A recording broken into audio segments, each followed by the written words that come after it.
Good evening, everyone. First Impression is a series of workshops conducted by the Rotaract Club of Achievers Lanka Business School that will assist you in creating the best first impression in the corporate world. On behalf of Rotaract Achievers, let me welcome you all to the third workshop under First Impression Face to Face. Today, we will be focusing on acing your job interview. Let me introduce today's speaker. He holds an MBA from Cardiff Metropolitan University, Bachelor of Law degree from Buckinghamshire New University, postgraduate diploma in HRM from University of Colombo, PQHRM from Chartered Institute of Personal Management, and National Diploma in Training and Development from Sri Lanka Institute of Training and Development. He's a certified transformative coach from the International Coaching Federation and an associate member of the Chartered Institute of Personal Management. He's a certified transformative coach. He currently heads the HR function at PricewaterhouseCoopers Sri Lanka as a senior manager, human capital. Everyone, please welcome Mr. Sakula Ileperuma. Sir, over to you.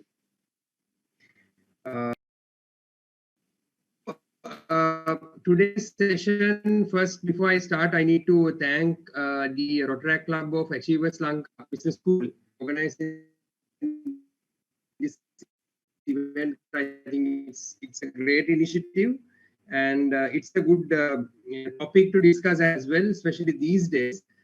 Taking the first impression and how to face and focus on the recruitment function as a whole. There are certain things that we'll talk about the recruitment as a whole and what are some things that you need to do to get a job opportunity. The structure of the present experience, the only experience that I have interviewed, what I would like you is I would like you to make it an interactive session. I think in that way we can add more value to this session, and I hope you will also be able to gather adequate information through a conversation.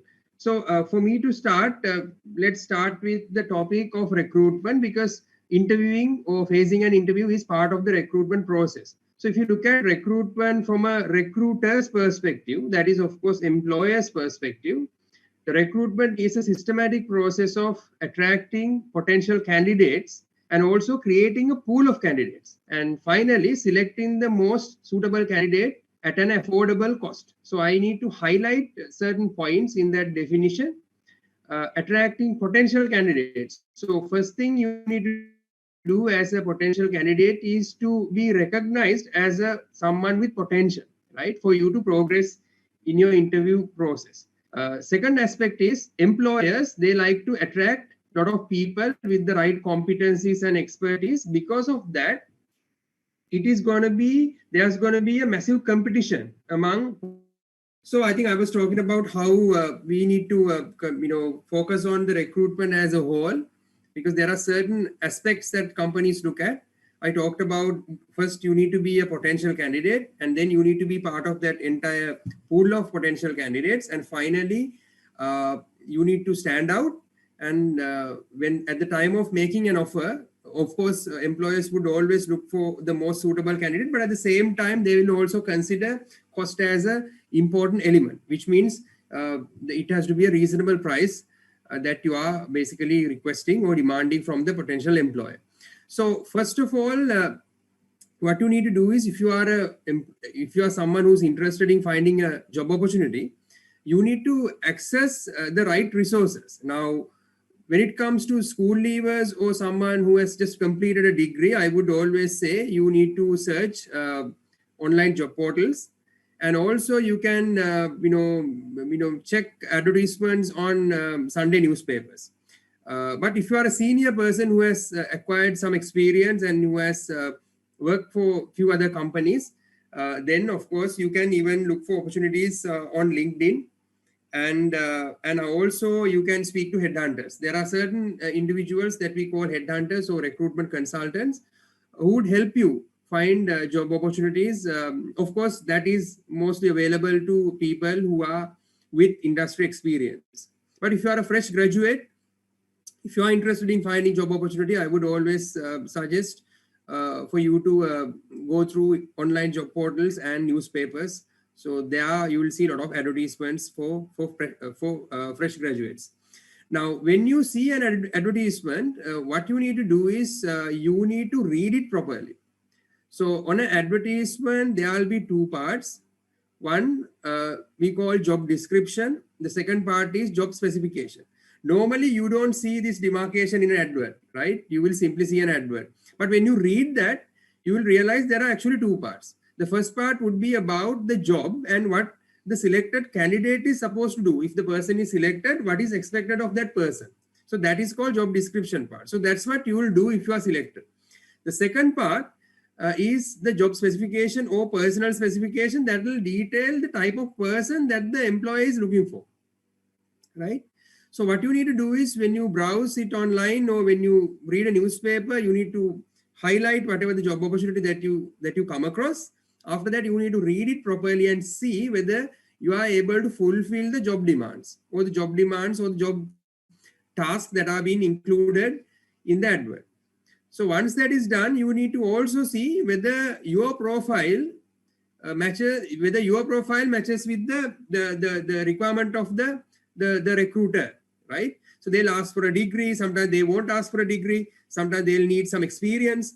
If not, they will look for communication skills, and they'll sometimes mention certain skills such as certain technical skills like ability to handle Microsoft Excel and certain high-level data analytics. So likewise, there will be certain specific requirements that the recruiter is looking for. Therefore, you need to carefully read the advert. After that only you need to apply. And when you apply for a job, the first thing you need to do is, I think a lot of people forget this. I think those days when we used to apply, right, what we did was, of course, early days, we didn't have the online portals. So we simply read newspapers and apply for jobs. And we used to take a paper cut. So basically, we used to cut it and highlight it, and so that we have it in our possession, so that we can refer to that advert even on a later date. So nowadays, I see when a lot of potential candidates, when they apply for job opportunities online, they don't do that. So my suggestion to you would be, first, in order for you to make a lasting impression in the interview, you need to first download that advert or take a screenshot of that advert and have it saved, so that you have it when the company calls you for an interview. Again, you need to read that advert, because in most interviews, the panel of interviewers would ask questions from the advert itself. So if you don't read the advert and if you can't recall whatever the things that were there in the advert, you won't be able to give a good answer. Therefore, it's always good to have it saved. So now you have selected your advertisement, you have downloaded or you have taken a copy of that advert. Now you are going to apply. So when you are applying, I have seen a lot of people simply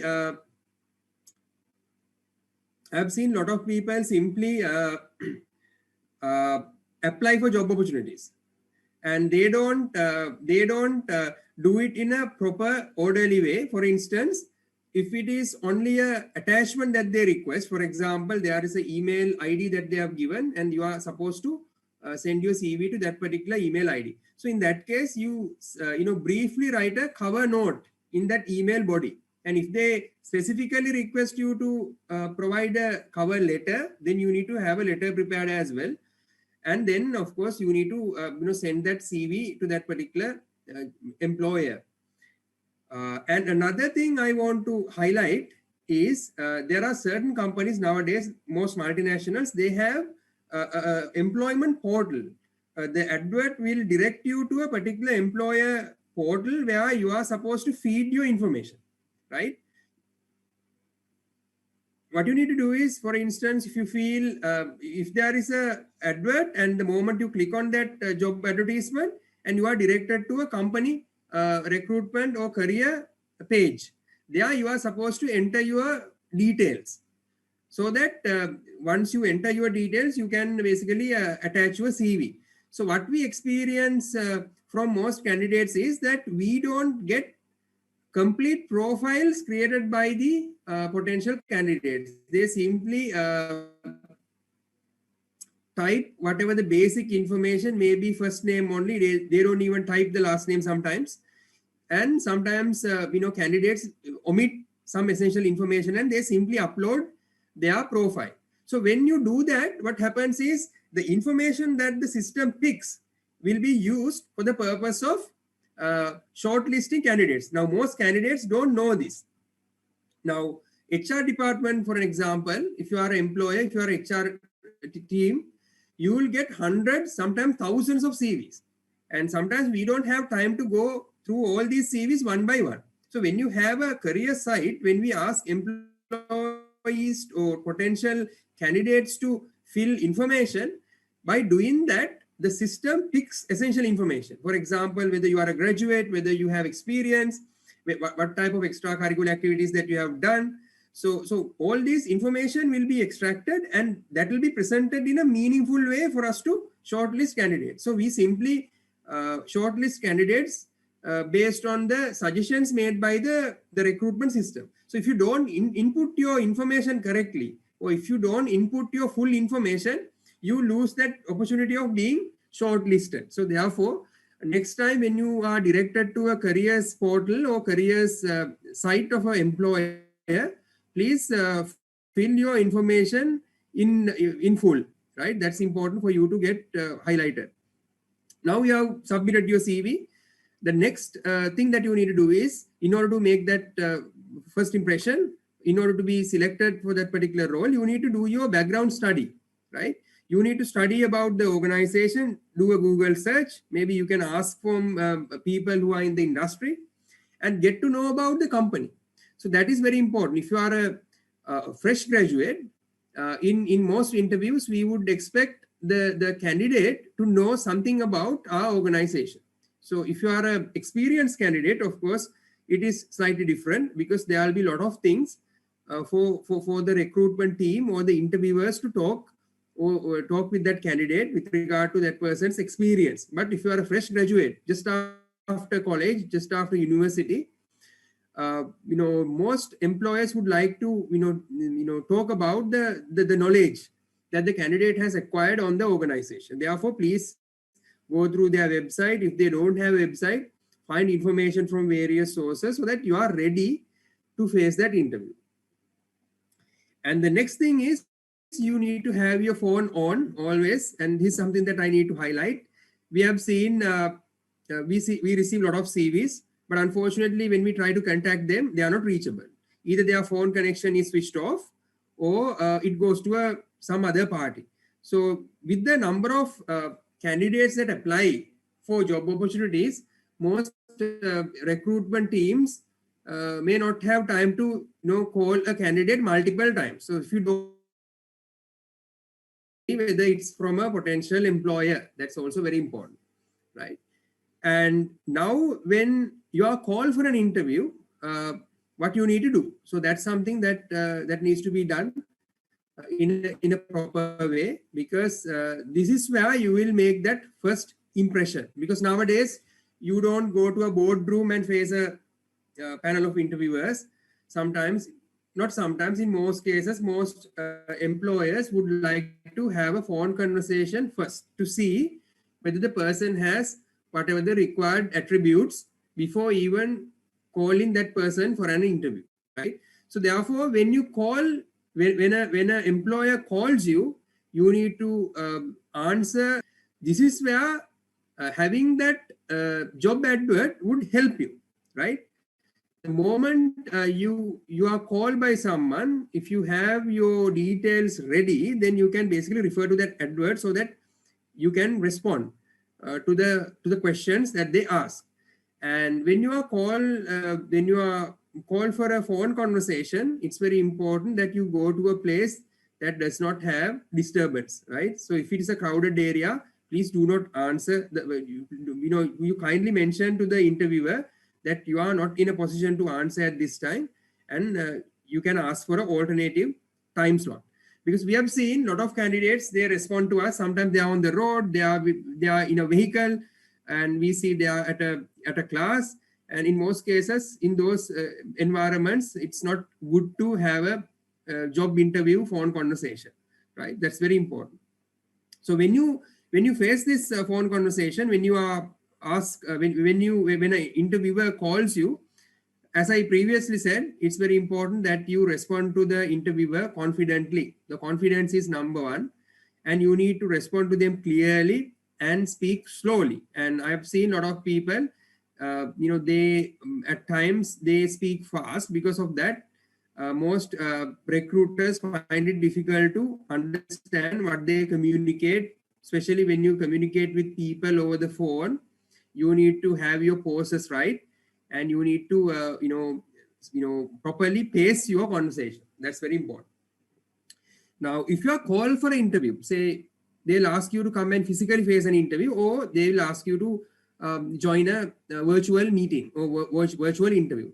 So that's very important. When you are asked to come for an interview, please check your availability. So if you are not in a position to join an interview at a particular time, please tell the employer or the potential employer at that time itself that you are not in a position to join that interview due to a prior arrangement. That's very important. I've seen we call sometimes candidates for interviews and they agree, but they don't show up and they don't join the virtual meetings. This is not nice, and that sets a bad precedence, and that can adversely impact your opportunities with that particular organization in the future as well, because those records will be maintained even at a senior level.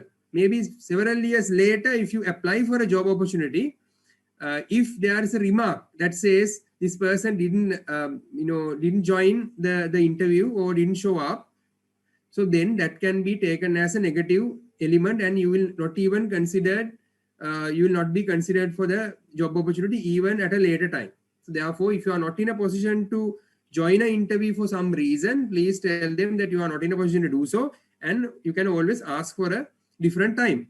The most companies are flexible, so therefore that can be granted. Now, when you're facing an interview is the next element that I would like to talk about. Of course, there are two types of interviews: physical interviews and virtual interviews. First, I would like to talk about the traditional approach, the physical interviews. So when you are facing a physical interview, the dress code and the preparation is essential, right? For you to make that first impression, or for you to make a strong impression and to stand out. So when it comes to your dress code, if you are a gent, always select light colors. Light colors are always safe to wear when you're facing an interview or any professional environment, right? So you need to wear a tie, and you need to wear a light color shirt and a trouser. Even a black trouser is fine. And long sleeves or short sleeves doesn't matter, but it's more appropriate if you can wear a long sleeve shirt, and polished and clean shoes. Those are very important. And also ensure that you wear a professional attire. That's very important. I need to mention that. So I've seen some candidates, they come in black, they wear black color trousers that are very short, and we can see the white color socks as well, right? So like Michael Jackson, if you can imagine how he used to dress on stage, right? So that could be a fashion trend, but it is not good when you want to face an interview, right? Therefore, you need to be mindful of what you wear, and don't wear strong colors, and also have your hair combed and have it organized in a proper manner. Don't have a lot of designs, or putting a lot of gel, and don't make it very fancy. Make it more professional and basic, right? So that's how you need to dress if you are a gent, and wear a nice tie. And if you are a lady or a female, I think you need to wear a sari or a proper business suit, and limit your makeup to a basic level, and always wear shoes with heel, right? It's very important. Don't wear flat shoes. That doesn't look professional at an interview. Therefore, you need to either wear covered shoes, or you need to wear a shoe with a decent heel. Don't wear slippers or flat shoes. And also limit your makeup, as I said, and have a proper, a decent hairstyle, and don't make your hair distract you. Now, we have seen sometimes at interviews, candidates get distracted by their own hair. Therefore, so if you want to tie it up, you need to have it like that. If not, even loose hair should not be a hair that would distract you at the time of interview, right? So these are essential features when you are facing an interview to demonstrate your professionalism. That's very important.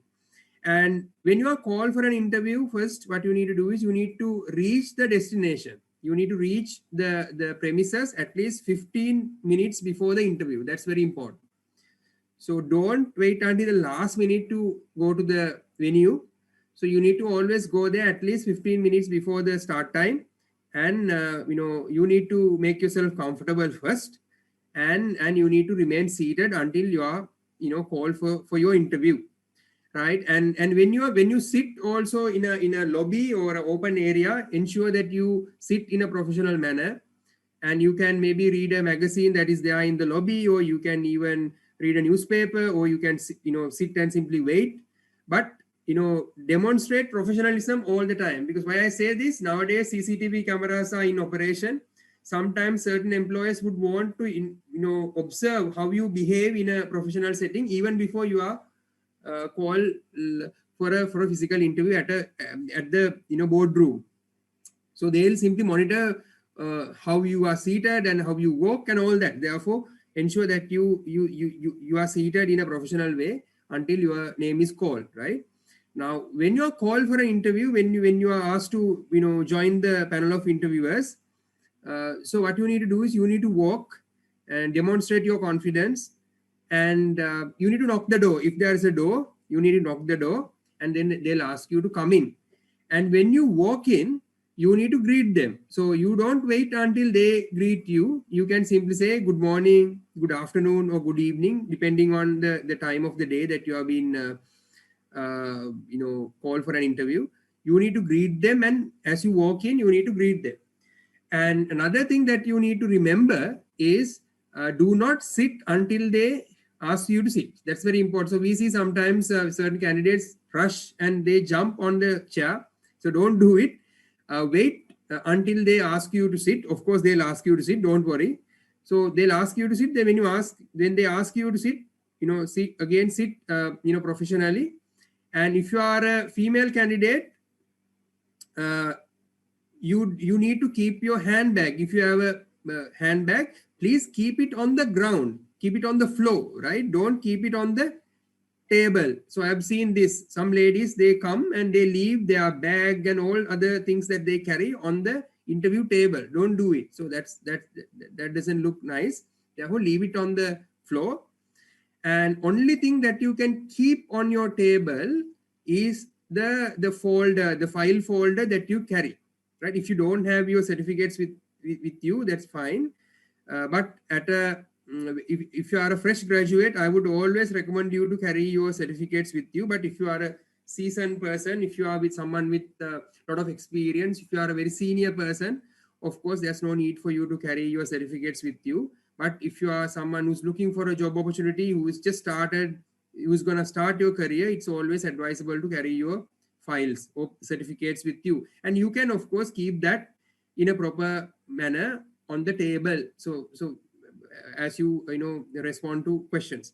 Now, facing a interview, the next part would be simply how you need to answer to questions. So that's the critical part, right? So when you are seated, what will happen is there can be one interviewer or there could be panel, right? So you can always see there will be someone who's basically leading the interview, right? So that's something that you need to first identify during first few minutes of your interview. You need to identify who's the dominant party in the panel. So when you identify the dominant party, you need to focus more attention towards that particular person. But it does not mean that you omit others. If you have a panel, it is essential that you maintain eye contact, right? You need to maintain eye contact with each and every member in the interview panel, but you need to focus more on the dominant interviewer in that panel. And whenever someone asks a question, you need to focus more attention toward the person who asked that question. So those are some of the essentials when you are answering, right? And so when you face an interview, I think the first question most interviewers would want you to answer would be, tell us something about yourself, or tell us about yourself. So this is going to be the very first question in most interviews, right? So when you are asked this question, and you need to answer it in a attractive way. I would say not the traditional way, the attractive way, so that you will stand out, right?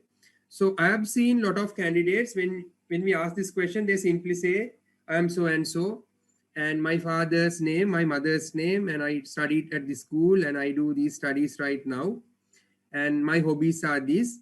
And likewise they'll give a introduction, and they'll talk more about themselves, like myself, right? So the response to this particular question is not myself. That's something we all need to remember. So of course there's no harm in sharing your personal details and who you are, but then again, if you want to stand out and if you want to get that job, you need to differentiate yourself from others, right? So you can't give a traditional answer and expect you to be differentiated. So what you need to say is, you can simply say, I'm so and so, and I travel from this particular city. Having gone through your advertisement, I feel that I have required skills and competencies to excel in your role. And I'm a fresh graduate, completed degree in marketing with a honors. And in my marketing degree, I did a research of 3-month research. And I'm a person who enjoy working with team, and also I'm confident to work individually as an individual contributor. And also you can say you took part in certain extracurricular activities, or you are part of societies and all that. And finally you can conclude and say, if I'm selected, then I can assure you that I'll give you my 100% to the best of my ability. So when you say something like that, that would that will for sure differentiate you from the others. So you need to also demonstrate your confidence when you give that description. So I think that's how you need to answer that particular question. You don't have to talk about your parents and brothers, sisters, and certain sports that you did. You don't have to elaborate a lot, but you need to give a brief description of who you are and what are your strengths and what are your academic capabilities, and how good you are as a team player, and how good you are as an individual contributor, and why they should select you as opposed to selecting someone else. So these are some of the essentials that you need to cover in that brief description about you, right? So once this description is given, of course, they'll ask certain questions. They'll ask about your achievements, and they'll also talk about your failures. Always, prepare before. If they ask about a failure, you can't say you didn't have failures. We all have failures in life, right? Some sort of a failure. You can say, if you don't have any significant failures, you can always say, sir, I don't have significant failures in my life thus far, but of course there are certain things that didn't went the way that I expected them to go. So likewise, you can talk about certain things that didn't go your way, right? And also you need to have some sort of an understanding of what are your strengths and weaknesses, right? Your strengths, of course, some people say I don't have weaknesses. That's not good. Maybe you don't know what your weaknesses are, but at least for you to get through the interview, right? I always suggest you to have some weaknesses. Maybe you can say your analytics need to improve, or maybe you need to improve your time management skills, and you need to say something, but then again, you need to also tell, yes, I know I have strength, I have weaknesses, but what have you done to overcome those weaknesses? And you can say, yes, I've been struggling to manage my time, but over the past 6 months, I've placed more attention towards managing my time. Especially when I did my research as part of my degree, I ensured that I have a proper time frame and I stick to that. And somehow I was able to complete that research within the stipulated time frame. So likewise, you can show them, yes, I have weaknesses, but I have taken measures to overcome those weaknesses. So that will give you a positive impression, and they'll be impressed the way that you have already started to address your weaknesses, right? And also you need to talk about your achievements, and you need to and they'll also ask about what you do in your spare time. You need to talk about your sports and various in societies or groups that you are part of. If you can play an instrument, you can highlight that. So likewise, there are things that you can also talk about, your various achievements outside of your academic life. What are other achievements that you have already made.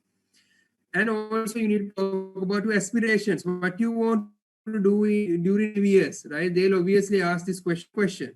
So you need to know. So you can't say I've not thought about that. You need to say, as a fresh graduate, my expectation right now is to start organization, and I'm planning on acquiring knowledge and learning a lot of things from my seniors, and also I want to progress in my career. Maybe in 5 years time I would like to get to a position of assistant manager or a senior executive in this organization. So likewise, you need to show that you have long-term plans. And also you need to another thing that you need to show is that you have long-term career plans with that particular organization, right? So another thing that you need to remember is most employers, when they recruit a fresh graduate, their expectation is to recruit someone who would remain with that organization for a long time, right? So because first 6 months to 1 year would be a huge investment for them, because they need to train the new recruit and they need to pay that person. Maybe in the second year, the person would start contributing. Maybe third year only the person would come up to speed, so that he'll be a proper contributor to the organization. Therefore, you need to show them and you need to give that assurance to your potential employer that you have long-term plans. You have long-term plans with your organization. So that's something that you need to mention in that interview. So I think these are some of the things that you need to remember when answering to various questions. And also another thing I want to highlight is how to respond, right? This is something that I've been asked a lot of people. So whenever someone asks you, there is no hard and fast rule that says you need to immediately respond, right? So most candidates think the moment the question is, you need to come up with an answer. It's not like, so if you want to respond to a question, I always suggest that you have a brief pause before you start answering. That shows the panel, right? It's very important. So when a question is asked, always wait until the interviewer completes the question. Sometimes I've seen certain candidates jumps, halfway, even before the question is asked, the candidate starts responding, which is not nice, which is unprofessional. So that shows that demonstrates that you are not a good listener, right? So therefore, don't do that. You wait until the interviewer completes the question. Thereafter, maybe have a brief pause just to show them that you think can respond. You should not be mechanistic, and otherwise people see as if that you are basically reading a script, right? It should not be the way that others perceive you. Therefore, always you need to maintain that it's an honest response that you give, unprepared, based on the question that you received. So that's the impression that you need to give, right? Another thing that I would like to mention is the eye contact. I think I mentioned that as well. Always maintain the eye contact across the room. That's very important. Those are some of the things. And once the interview is over, they'll ask you to mention about your salary expectation in most cases. So this is where I think most people struggle and they don't know what to answer, right? So what I suggest is, even as a school leaver, for example, even as a fresh graduate, you need to understand your value, right? So never say, sir, please give me something that you can offer. Don't say that. You always say, I'm expecting this much. But when you say that, please ensure that you give a figure that is reasonable. So don't overestimate your capabilities, but at the same time, don't underestimate as well. Don't say, just give me a job, right? I'll join. You don't give that impression, because nowadays it's a very dynamic work environment. We need people that have confidence. So they need to understand their own value first before adding value to organization. Therefore, always come up with a value, speak to your colleagues, friends, parents, or various experts in the industry, and ask, I've been asked to come for an interview in this particular organization. Role is this. How much should I ask? Have that in mind. And always willing to negotiate, of course. If they feel it's not what they can offer, always see whether it is worth for you to take that job, even at a lesser salary, whether that will provide you the required exposure. So that's something always you need to remember. And also another thing that you need to ensure is that when they ask you, do you have any questions, don't say don't have questions, right?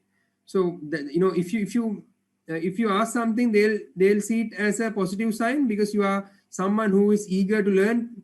You are someone who would like to question senior people. You are someone who's responsive and proactive. Therefore, at the time of concluding the interview, they'll ask you, do you have any question? You will say, yes, I have question. I have one question. Can you please tell me when you will be calling me if you have the next interview? Or how long will it take for you to conclude the interview process? What would be the next stage, or what would be the next step of this particular interview? So likewise, there are certain questions that you can ask. Also, you can ask about the company as well. Could you please tell me more about your organization, what you do? Could you please tell me about your expansion plans? Do you have any expansion plans? What are your plans for next 1 year or 2 years? Likewise, you can ask these questions that will show them that you are a proactive candidate who's like to ask questions, and through that learn new things. So I think this is how you need to face a physical interview. And also, when you conclude, you need to greet and shake hands, and then you need to organize your chair in a proper way before you leave. And you need to grab your stuff, right? I've seen candidates, they simply forget their mobile phones and bags, and then later run and say, I've forgotten this. So that's very bad. So ensure that you don't leave your stuff at the interview venue, right? Keep your stuff and collect everything, and in a professional manner walk, close the door properly, and leave the premises. So that's how you conclude a physical interview. And when it comes to virtual interviews, nowadays, of course, we do a lot of virtual interviews. Now, a lot of people ask me this question: if you are facing a virtual interview, what should I wear? Or can I wear a t-shirt? And where should I face this interview? Since it's a virtual interview, do we need to dress smart? So my question to them is, interview is interview, right? So therefore, whether it is a virtual interview or whether it is a physical interview, you need to impress the panel of interviewers. Therefore, you need to present yourself in a professional manner.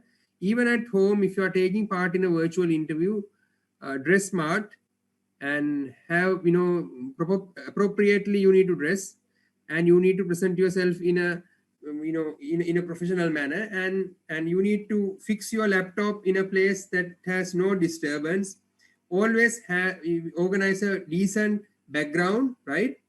It doesn't mean that you need to have a very professional background, office background, but always have a decent background. Cleanliness is important. In some degree of order has to be demonstrated in your background, right? And people ask me, should I put a background that you will get in various platforms like Zoom and Teams and Google all have virtual background. Can I use those backgrounds? So my suggestion is, don't use that, right? At an interview, you need to be as natural as possible, right? That's what I said. Limit your makeup as well, right? So you need to be very transparent and open and natural, right? So therefore, please have a natural, normal background. Don't put virtual backgrounds when you are facing an interview. But have your room or whatever the location organized properly. Have a decent background. It doesn't have to be a studio. It doesn't have to be a office. It has to be a normal background, decent background, and dress properly. And always organize your laptop in a proper way. Think of your speed, and have a backup connection. If for example, if you have a ADSL connection, have a dongle also. Sometimes with the electricity in Sri Lanka, you see, in most cases we lose electricity all the time, right? So therefore, you need to have backup as well. So have your equipment ready when you are facing an interview, right? So there can be certain technical glitches. That's perfectly all right, but you need to ensure that you have the backup. So therefore, these are some of the things that you need to remember when you're facing an interview virtually. And again, when you're facing an interview virtually, you need to greet the same way that you would do in a physical interview, and you need to maintain eye contact again properly. I think at times it can be a challenge because you need to get yourself trained to look at the camera and speak, right? So this is a challenge for most of us because unless you are trained to do media work, we don't have that habit of looking at a camera and speak. We always look at a face and speak. But when you are facing an interview virtually, most advisable thing for you to do is to look at the camera. And when you get used to it, that will be a pretty normal thing to you. But we don't have, But if you look at the people who are in the entertainment industry, they always do their acts or performance, reading newspaper. All that is done looking at a camera, right? So that's something that nowadays with the COVID, with the changes that has happened to our work life, I think these are some of the things that we all need to get trained on, right? So this is how you need to face a virtual interview. The rule is a virtual interview is also an interview, so you need to follow the same protocol, the same approach that you would follow when facing a physical interview. So that's something that you need to mention. And when it comes to interviewers also, they have their preferences. So sometimes certain people are influenced by the looks, certain people are influenced by the the CV, certain people are influenced by the language proficiency, certain interviewers are influenced by the school that they have studied, and certain interviewers are influenced by how your non-verbal communication, the use of gestures and all that. So therefore, you need to be mindful of all these things in order to stand out and to make that right impression in order to get yourself selected for the role. So these are some of the things that I need to mention in this in my talk, in my presentation. Some of the essentials that you need to remember when facing an interview. And I'm happy to listen to you. If you have any questions, of course, we can start our interactive session. And please feel free to ask any question that you want to clarify. Vinuri, over to you.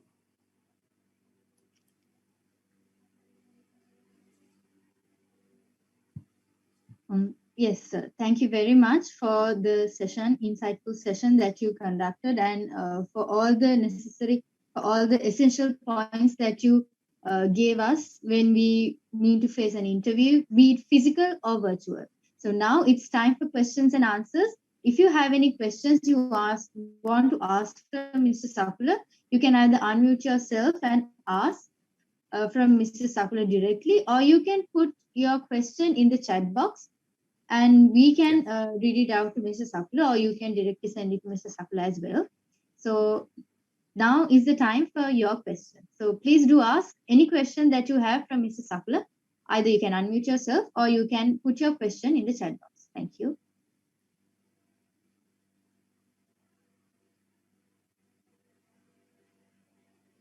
Okay, so I've got a question, Vinuri.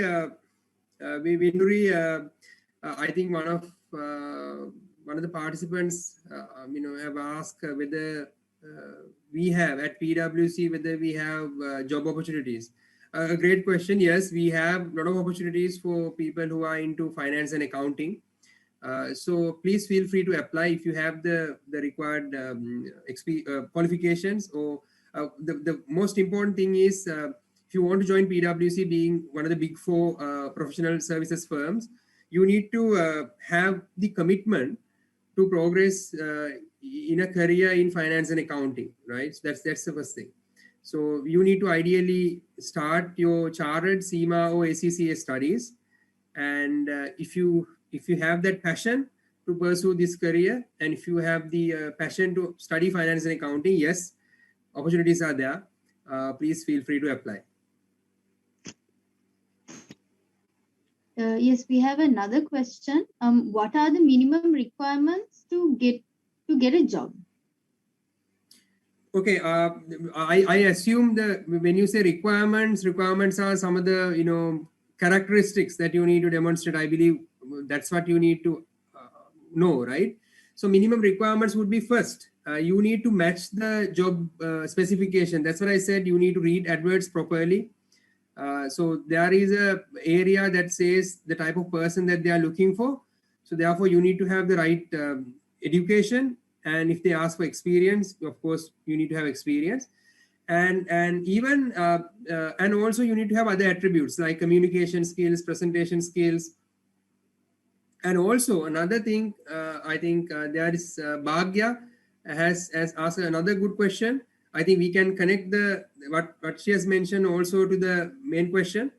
Uh, Especially if you are a fresh graduate, I would always say you need to be trained to face a English language test. Most organizations test your language skills. So therefore, please be prepared to write a memo, write a professional email, maybe a brief essay, right? So these are some of the essential things that you have to get yourself trained before you face an interview. And another thing would be you need to improve your analytical skills, right? So therefore, sometimes there will be interviews that will check your IQ. So there are numerous resources that you can browse online. There are numerous tests that you can take, and also there are books, and that will test your numerical skills. So therefore, please take those resources and get yourself trained to face interviews that have numerical tests. Now, I remember when I started my career, at least until I gained substantial experience, right, I had to always take part in selection tests unless you become assistant manager above. Before that, always there is a test that you need to take part before facing an interview. So therefore, numerical reasoning is an essential area. Therefore, please get yourself trained.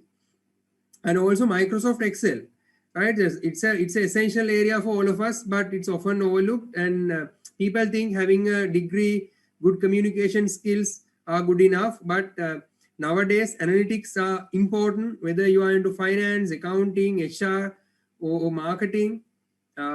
You need IT, of course. You need to have your analytics right. Therefore, please get yourself trained on Microsoft Excel. So when I say Excel, it's not about just adding, getting sums and getting averages. I'm talking about functions like sum ifs, pivot tables. These are some of the things that we even expect from the school leavers, because we all have laptops at home.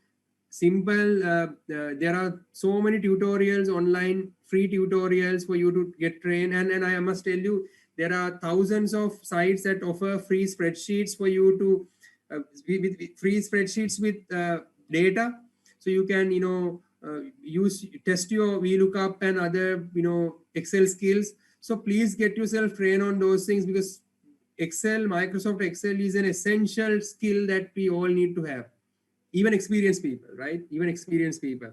And PowerPoint is another tool that you need to have good expertise, because these things are expected nowadays. Unlike those days, these things are expected.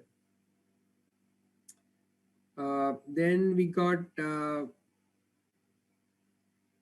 yes, I think the same question has been asked, Microsoft Office package test. Yes, there are many tutorials online on YouTube, right? I'm going to switch off my video. I think there is a message pops up saying my connection is unstable. So there are YouTube videos for you to get trained on Excel, PowerPoint, and Word, right? When it comes to Word also, you need to know the basic functions, how to format a document, how to put a header, footer, and how to link, and how to put a table of contents.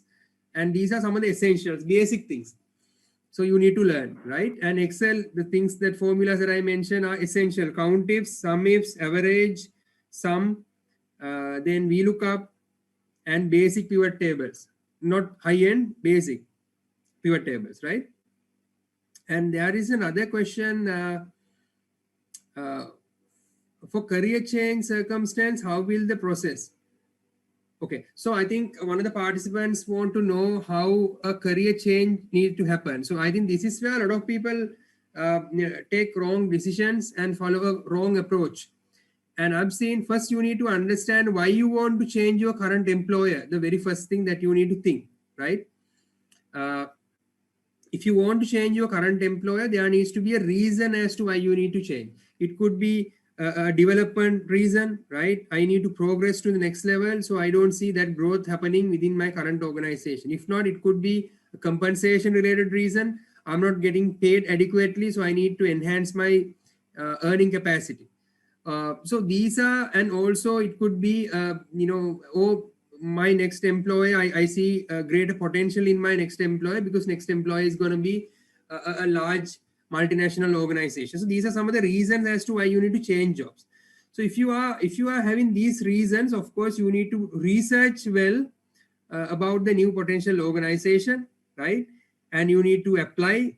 Thereafter, even if you are selected, the first thing that you need to do is, please do not resign until your new employer gives you an offer letter in writing. So that's very important. So I've seen a lot of people struggle because they simply leave their organization without getting an offer letter, and suddenly the new employer says, unfortunately, due to various reasons, I'm not able to go ahead with that recruitment, right? So this person loses his existing job and also doesn't get the new expected job as well. So therefore, if you are someone who's already employed, do not leave your current organization until the offer is given to you in writing by your new employer. And if you're employed already, you can always ask.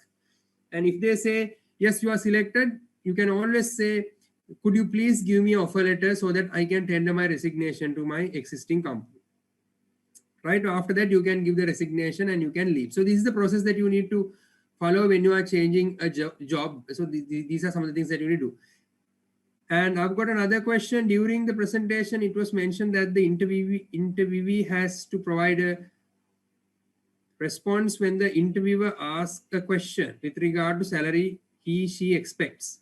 How would it be possible to ascertain the value accurately? Now, it's a good question. So I told you that when an interviewer asks you what is your expectation, you need to come up with a figure, right? So that's what I told. It's important for you to speak to people with experience, right? So experience matters. Therefore, speak to your industry contacts, your friends, mutual friends, and your maybe parents if possible, brothers, sisters, or people, senior professionals who are in the industry. They'll help you, right? And also there are certain sites online where they have done certain surveys, and Glassdoor is a perfect example for that, right? So these career sites provide pay scales of certain organizations. When you type the average pay scale of a software engineer in this XYZ company, they'll tell. So those figures are, of course, they are not accurate, but at least you can get some sort of an understanding as to what the expected salary is. And when you say a salary, I mean, you need to be reasonable, and you do not inflate the figure as well. So ensure that you give a reasonable one. It doesn't have to be accurate, right? It's understood that you are not from the industry. If you are a fresh graduate, it's understood.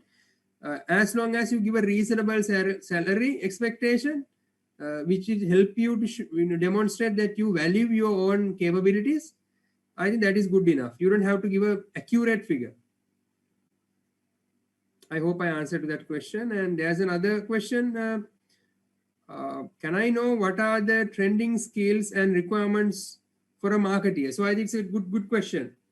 So if you want to get into marketing, the number one, the modern trend is, first, if you want to be a marketer, I think first you need to be someone who enjoys work in the field, right? I've seen a lot of people who study marketing, but they do not enjoy going out, right? They like to work in an office environment. So, but if you're a marketer, if you're going to be a marketing manager or a brand manager, brand executive, you need to go on the field and you need to speak to sales staff. You need to speak with your distributors.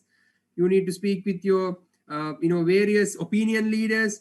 So that's very important. Therefore, you need to be someone who enjoys travel, and you need to be someone who enjoys, company of various people that come from different walks of life, different backgrounds, and you need to ensure travel and work that you do in the field as opposed to office, right? And in terms of trending skills, I would say digital marketing is a trending skill nowadays, especially with COVID. Most companies need specialists who are capable of handling digital marketing, right? So if you can enhance that, especially search engine optimization related things, how to use social media for the purpose of marketing, use of Instagram for marketing, use of Facebook, LinkedIn, YouTube for marketing purposes. Digital marketing, of course, covers all that, and also content development. Now, this is another area that I want to highlight. So, few years ago, I would say maybe a decade ago, if you are recruiting a marketing professional, most of the content creation work was handled by the advertising companies, right?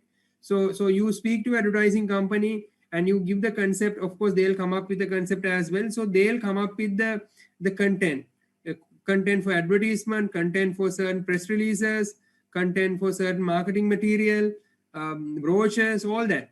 But nowadays, the expectation is marketeers, the professionals, the people you hire, brand executive, marketing executive, or a marketing manager is supposed to do that.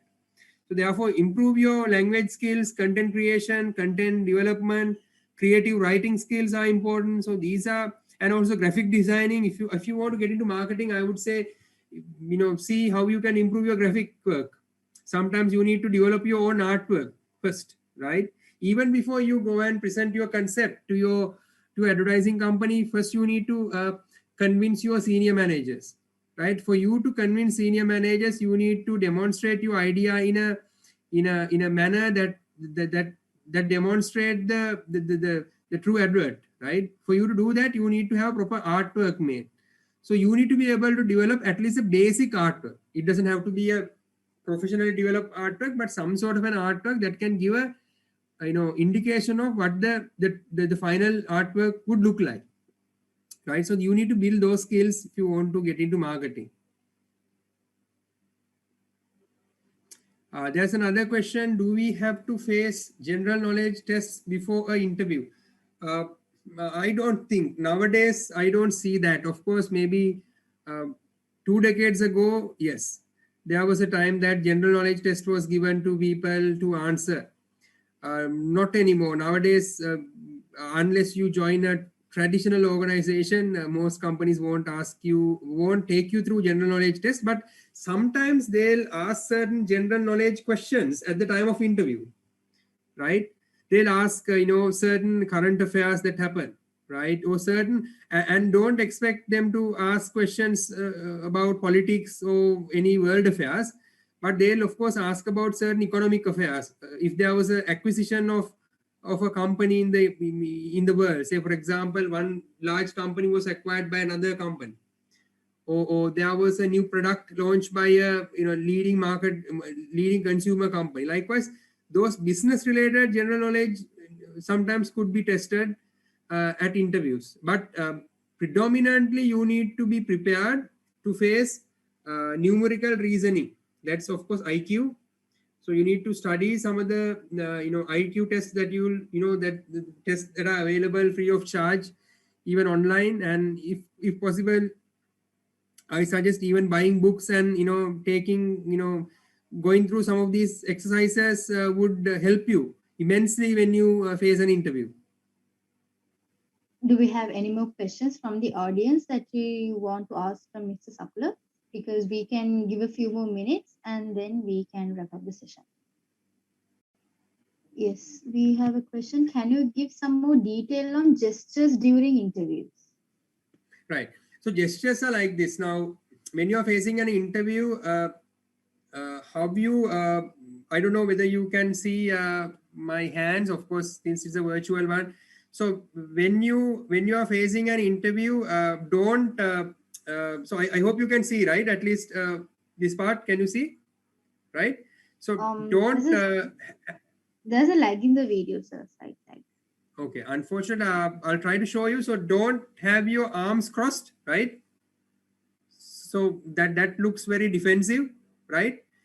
So always have, whenever you want to interact, use your hands to show that you are, when you're elaborating, don't sit tight and just as if that you are reading a script, right?